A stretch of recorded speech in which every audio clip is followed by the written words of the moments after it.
back then, yeah. Those were simpler times, I think. I just feel like we may be going back to that, by the way. But in a way, good, because when I read things like the foundations of capitalism are shattering, I'm like, maybe we need that. Maybe we need some time where we're walking around with a donkey with pots clanging on the sides.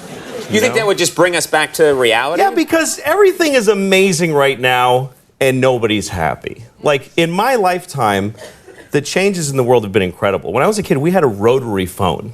We had a phone that you had to stand next to, and you had to dial it. Yes. You realize how primitive? You're making sparks in a phone, and you actually would hate people with zeros in their numbers because it was more.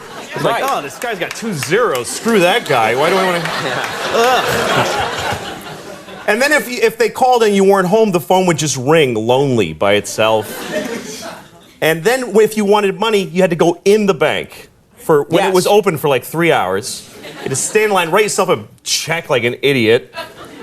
And then when you ran out of money, you'd just go, well, I can't do any more things now. Right. I can't do any more things. That's it, yeah. That was it. And even if you had a credit card, the guy would go, ugh, and he'd bring out this whole shunk, and he'd write, yes. You'd have to call the president to see if you have any money. And it's all true, kids. You had to call the president, yeah. It was ridiculous. Yes. Do you feel that we now, in the 21st century, we take technology for granted? Well, yeah, because now we live in an amazing, amazing world, and it's wasted on the crappiest generation of just spoiled idiots that don't care, because this is what people are like now. They got their phone, and they're like, it won't. Give it a second. It's going to space. Can you give it a second to get back from space? Is the speed of light too slow for you? Yeah. I was on an airplane, and there was internet, high-speed internet on the airplane. That's the newest thing that I know exists. And I'm sitting on the plane, and they go, open up your laptop, you can go on the internet. And it's fast, and I'm watching YouTube clips. I'm in an airplane. And then it breaks down, and they apologize, the internet's not working. The guy next to me goes, this is bull.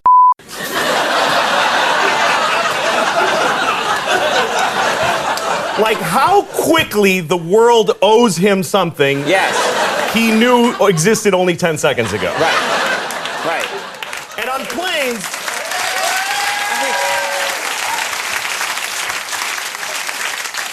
flying is the worst one, because people come back from flights and they tell you their story. And it's like a horror story. They act like their flight was like a cattle car in the 40s in Germany. That's how bad they make it sound. Right. They're like, it was the worst day of my life. First of all, we didn't board for 20 minutes. Right. And then we get on the plane, and they made us sit there on the runway for 40 minutes. We had to sit there. Oh, really? What happened next? Did you fly through the air incredibly like a bird? Did you partake in the miracle of human flight, you non-contributing zero, that you got to fly? You're flying! It's amazing.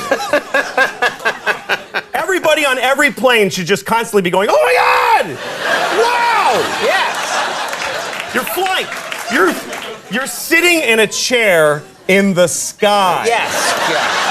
Yeah, that's right. Now, Louis... But it doesn't go back a lot. and it's not really... You know, here's the thing. People, like, they say there's delays on flights. Yeah. Delays, really?